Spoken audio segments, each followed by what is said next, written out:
I came in to understand Reformed theology through Dr. Sproul's teaching, and it was really his illuminating of church history and the way that he would uniquely make some theological points, exegetical points, but he would do it through the illustration of church history. And of course, he just had this illustrative style of just bringing history to life. And I wasn't a very good student. I was publicly educated in these United States, and I know you can all feel very sorry for me about that. But there was something captivating about the way that he would teach, and I would come to find out later that all he was really trying to do through his own teaching was just to get us to go back to the past and to continue to carry forward the truth that has already been delivered to us from Christ to the apostles, through the early church, and how God has continued to build his church through the ages. And I'm thankful for this session to be able to talk with two church historians, because it's a subject that I think a lot of people are drawn to Reformed theology through this study of church history. And in this moment where everybody in the church feels a little bit dislocated and thinking about how to transmit the truth to the next generation, perhaps you could just begin by helping us to answer a simple question of what is going on right now in the world? And I ask that tongue-in-cheek, but in all sincerity. Have we been here before? Has the church faced these times like we're in before? What can we learn from the past? So it's a wide-ranging question, but I think you see where I'm trying to go with that. What is going on, Dr. Godfrey? I have spent almost all of my life as a historian following out an observation of a distinguished historian by the name of Lawrence Stone, a number of decades ago now, who observed that most historians are either lumpers or choppers. Most historians either want to look at continuities in history, how one thing leads naturally to another, or they're choppers. They want to distinguish things and see how one thing is different from another. And my whole life, I've been a lumper. I believe in trying to see continuities and how one thing leads to another and how there aren't such dramatic breaks as we often think there are. And now, in my extreme old age, I'm becoming a chopper because I think we today live in a moment where Western civilization's history has changed from what it's been for 1,500 years, and we live in a cowardly new world. I just thought of that. I thought that was clever. Have you all read A Brave New World? This is a cowardly new world. And what I mean by that is for 1,500 years in the West, Christianity has had a legal and cultural position of dominance and leadership. And whether people were actually Christians or not, they almost all believed in God. They almost all believed there was an afterlife. They almost all believed there were moral absolutes. And in general, they mostly believed the moral absolutes of the Bible were the real moral absolutes. Now, it isn't that they all lived that way, but there was a kind of common consensus that the family was important, that divorce was bad, that we lived a moral life that we understood together. And for about 200 to 300 years in the West, that consensus has been under attack. And a lot of the 18th century and the French Revolution, a lot of the rise of Marxism and Darwinism and Freudianism have all been parts of the attack on that Christian consensus. And when movies started to be made in Hollywood, in the People's Republic of California, Churches attacked the movies because they were undermining morality. And I used to scoff at that notion, and I've changed my mind. The churches were right. There was anywhere from subtle to unsubtle attack on Christian values and Christian standards. And I think while that attack gained momentum, it didn't succeed until the Obergefell decision on gay marriage from the United States Supreme Court in 2015. And I say it's not that decision that marked the end of Christendom. I say it's the reaction to the decision. How did America react to that decision? By and large, with a shrug. Okay, who cares? Because the new religion of America is individualism. We all get to do what we want to do. And as long as it doesn't really affect me, it doesn't matter. And now, in the last 5 to 10 years, what do we see? We see a cultural consensus that if you criticize homosexuality, if you criticize marital infidelity, if you criticize premarital sex, if you criticize anything transgendered, you are a bigot. You are guilty of hate speech. And, that's true on Fox News as much as it is anywhere else. There is a new cultural consensus. And that's why we all feel discombobulated. That's a Latin term. Why we all feel discombobulated. We feel confused. We feel off balance. And that leads us to feel angry. Who took away the world we all grew up with? And the answer is a long-standing combination of universities and arts and media and entertainment. And our society's been remade. And we have to get used to being a minority, which brings us right back to the first or second century of Christian experience. And what we have to insist is we are a respectful minority. We are a cooperative minority insofar as we can be, but we are an uncompromising minority in saying we have a right to speak the truth that our God has revealed to us, and you do not have a right to shut us up.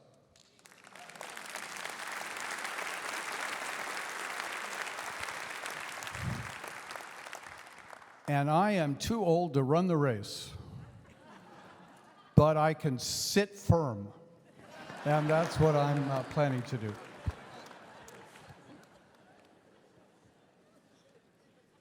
Would you like me to go on? Can you recombobulate us, Dr. Nichols? I could not agree with you more, Dr. Godfrey. I think there is something significant. This is not just one generation looking at the next generation and scratching their head at their music choice. There is something substantively different in our moment. And I think it is the rapidity of it. It's been in the works for a while, but we had a lot of borrowed capital of our Judeo-Christian worldview, whether that was sincere, visible sainthood or not. It was a Christian worldview. There was a lot of borrowed capital for that to cover its long, slow death. Now that borrowed capital is being used up and we're seeing it. I couldn't agree with you more on that. And I think that we all sense the Chicken Little, the sky is falling. What I think we, though, do need is to remember that we have maybe not been here before with this aggressive secularism in the 21st century, but we have been in similar situations before. And the time I go back to is the collapse of Rome. And so we go back to the early couple centuries, and we see a hostile culture, and we see a hostile environment, and everything about Christianity is out of step with the Roman world. And so we see the persecution. Then we have Constantine, and we're not going to get into whether that was a genuine conversion or not, but there was something different post-Constantine. And instead of these bishops being thrown in jail and beaten, they're now meeting at Constantine's summer palace in Nicaea and writing the Nicene Creed. The 4th century was a different moment. But when we get into the 5th century and the collapse of Rome, I come back to this, the illustration of, we've got Jerome on the one hand, who is a scholar behind the Vulgate. At this time, he's in Bethlehem. He hears of the collapse of Rome. It reaches his ears. He literally throws his hands up in utter despair. What can be done? He cannot conceive of Christianity without the culture of the Roman Empire. He can't conceive of God advancing the church without the assistance of the Roman Empire. And he gives up hope. He literally goes into a literal cave. It's not a metaphorical, I'm going to go into my cave. He goes into a cave in Bethlehem to die when Rome collapses. And then we have our good friend Augustine.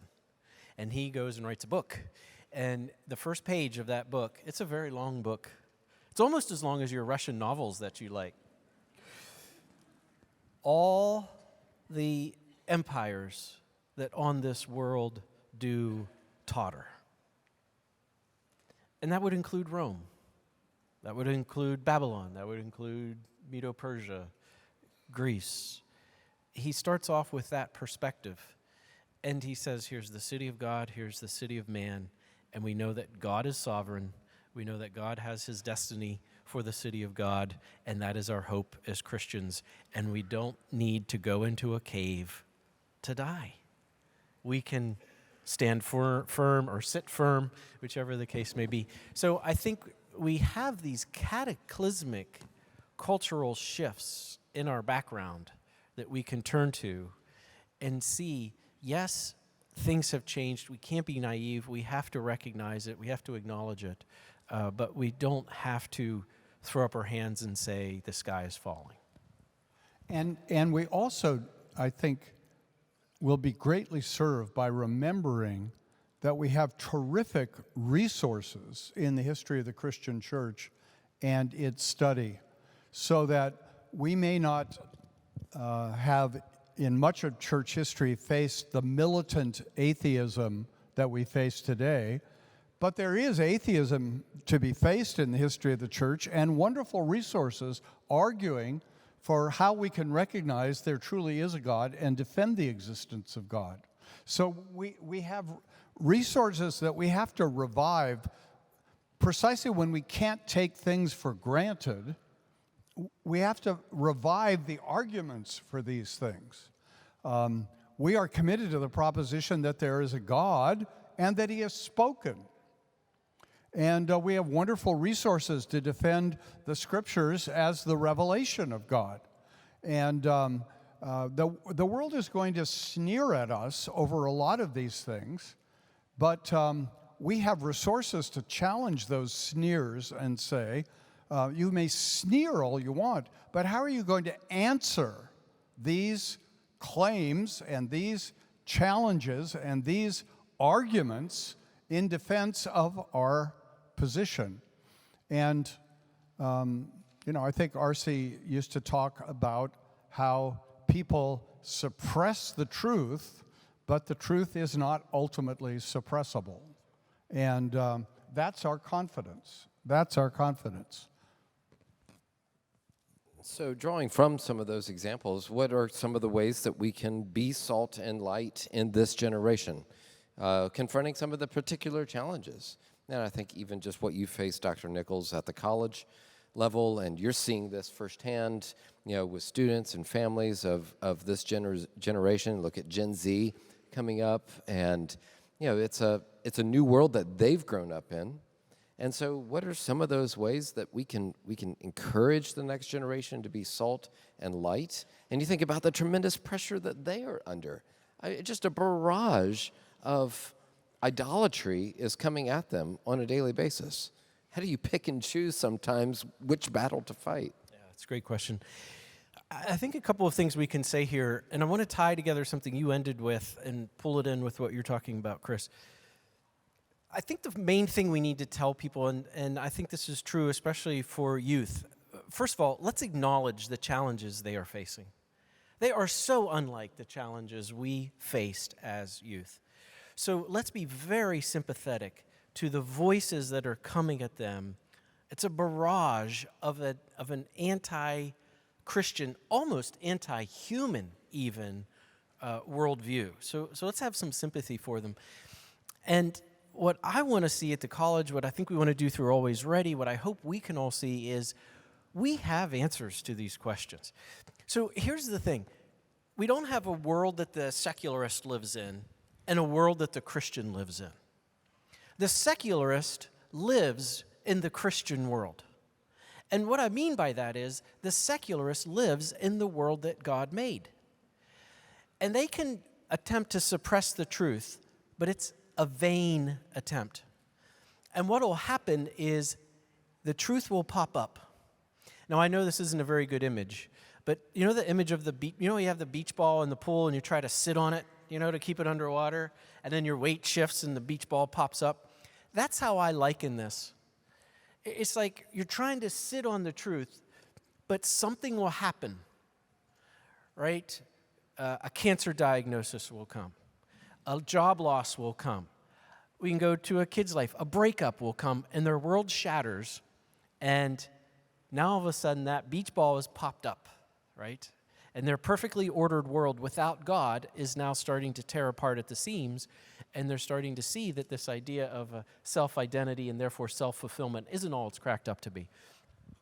I think we as Christians need to be there at that precise moment. And we need to say, that's God. That's God popping up. That's apologetics. It's reminding people who God is. It's telling them when they see these traces of God in the universe and see this truth revealing itself in God's world because it is the world that He made, we need to be there at that moment and say, that's God. I think the other thing we can do is that other part of apologetics, which is taking them to the gospel. And I've been reading through the Minor Prophets a lot recently and project I'm involved in, and it just strikes me, judgment and mercy. Judgment and mercy. And, of course, the focus of this comes to a head in the book of Jonah. We can talk about wickedness. Let's go to the city of Nineveh. And this is judgment. But this is the surprising thing.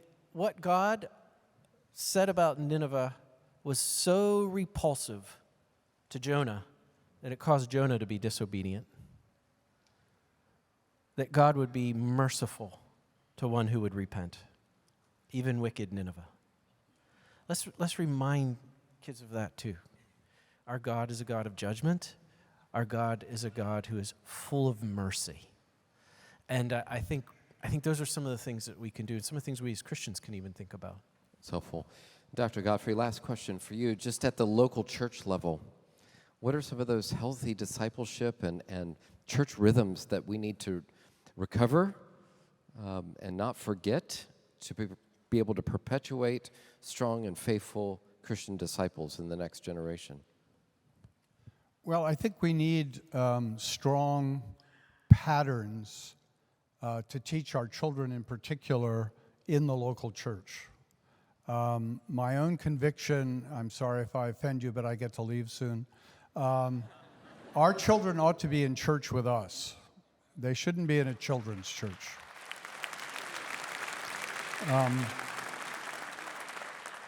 Our children should not be able to remember a time when they weren't Sabbath by Sabbath in the church, worshiping with the church, and part of the church. And knowing people in the church who are a different age from them. They need to know old Christians as well as young Christians. They need to be knowing Christians who can still run the race and Christians who can only sit and be firm. We need to establish a pattern that the church is a priority It's not an option. It's not an occasional experience. It's our weekly experience. We organize our life around it. And I just think establishing those patterns of attendance, of worship, of study, we ought to have good catechetical instruction for our young people so that they learn not only the stories of the Bible, but they learn the pattern of truth. They learn the basic systematic theology that the Bible contains. And all of these things need to be in a context of seriousness, but also of joy. I remember talking to a wise old pastor who said, the children that I observe that are most in trouble in our tradition are the ones who go home every Saturday afternoon to eat roast preacher. If you establish with your children a pattern of only talking about the problems with the church and criticizing the church, children are going to grow up and say, I guess the church isn't worth much. If we affirm the importance of the church in what we say and how we live, it's going to go a long way. We don't have guarantees in this life, but the more effective patterns we can lay down of discipling our children. And I'm a great believer in Christian schools.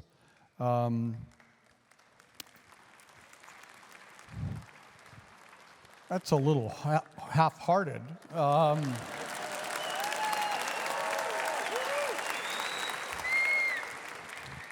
When large numbers of Roman Catholic immigrants came to this country in the 19th century from Ireland and from Italy and from Eastern Europe, one of the first things the Catholic churches did was to establish a Roman Catholic school system to send the kids to.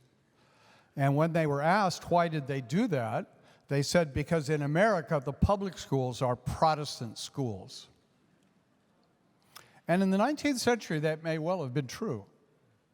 I don't want to disillusion you. It's not true anymore. And if we say to our children, God is a God who's important one day a week, but you can spend most of your time learning about this world in a context where God is never mentioned, we're going to cause trouble. And our church has a Christian school aid tuition fund so that the deacons seek to help every family who wants their kids in a Christian school to be able to do it. It's a communal responsibility. And the more secular and antagonistic that the public schools become, I'm all in favor of Christians being teachers in public schools and being what light they can be there. But when we are entrusted to raise our children in this increasingly hostile world, where there are people apparently seriously saying grammar school children, you see how old I am, I call it grammar school. Grammar school children should be talking about their sexual identity. This is a vicious, wicked place, if that's what's going on. And we need to do everything we can to protect our children. Thank you for this time together.